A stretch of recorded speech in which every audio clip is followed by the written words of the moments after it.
पिला माने तुमर नुआ ओ पाई आगु आसला नोटिफिकेशन जहाँद्वारा पिला माने सब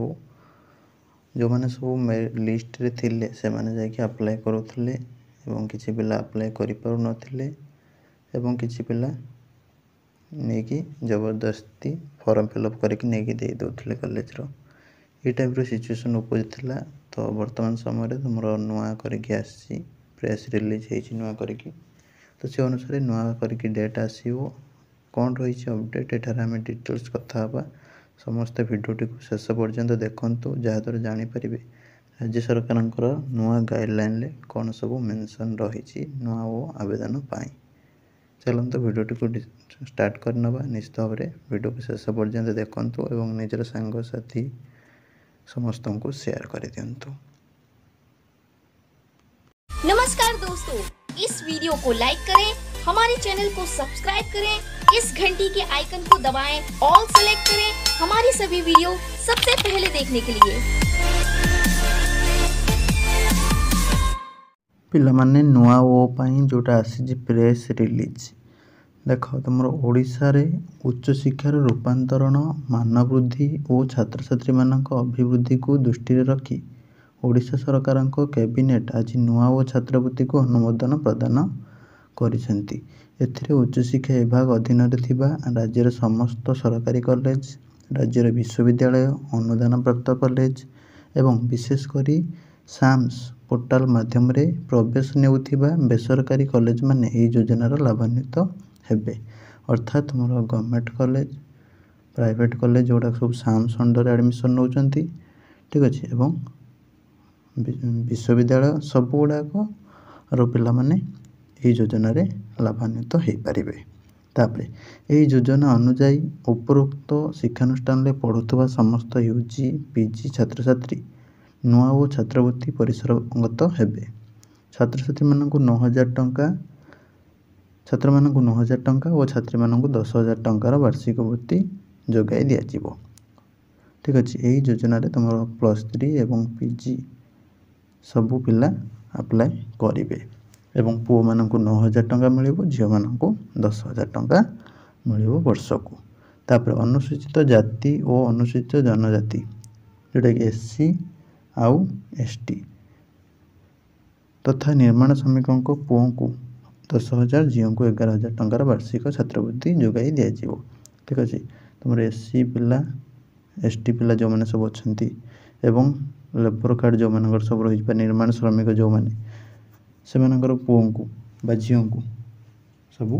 तुम एक्स्ट्रा 1,000 टंका मिल ठीक अच्छे। तापर मैट्रिक परवर्ती छात्रवृत्ति पाई छात्र छात्री और निर्माण श्रमिकों पुओ झील यही वृत्ति आवेदन करें ठीक अच्छे। मैट्रिक परवर्ती छात्रवृत्ति जोटा कौन पोस्ट मैट्रिक तो पोस्ट मैट्रिक पिला माने अप्लाई कर पार नथिले बोली कंप्लेन दौले तो सेटा सॉल्व हो गला ठीक अच्छे। मैट्रिक परवर्ती छात्रवृत्ति जो मैंने सब पाउछ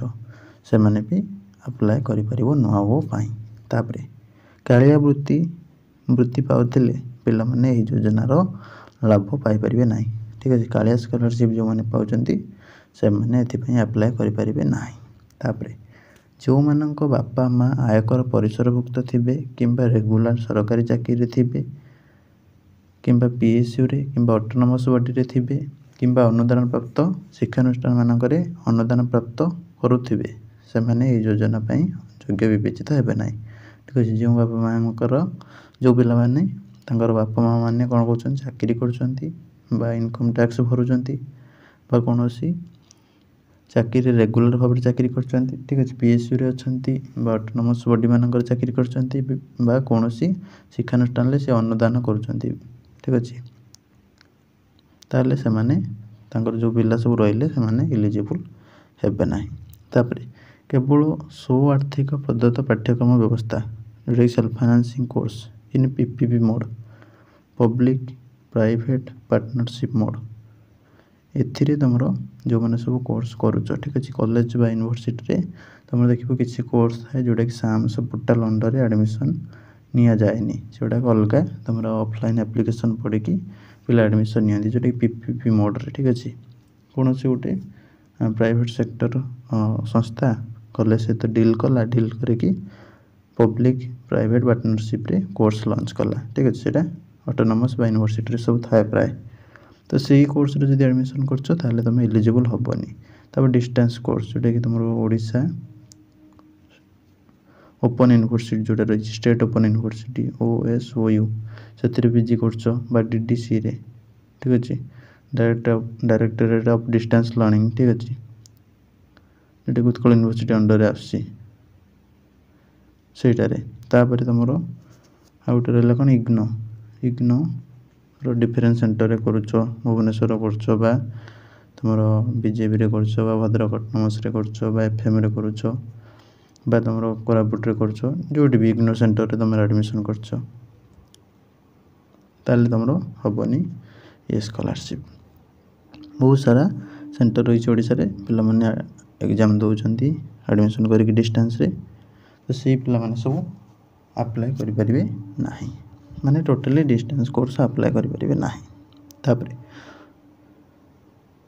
डीबीटी बा सीधा सड़क छात्र छात्री अकाउंट को वृत्ति बाबद अर्थराशि पठा ठीक अच्छे डीबीटी कौन ना डायरेक्ट बेनिफिट ट्रांसफर जोटा कि तुम स्टेट स्कॉलरशिप जमती आसे आधार लिंक थी डायरेक्ट पैसा पड़े आसला सेमती डीबीटी दि जाए सीधा सड़क तुम अकाउंट नंबर जो दब से अकाउंट नंबर को टंकाटा पठाज निमंते छात्र छात्री आवेदन समय निजस्व घोषणानामा दाखल करेंगे तुम कौटा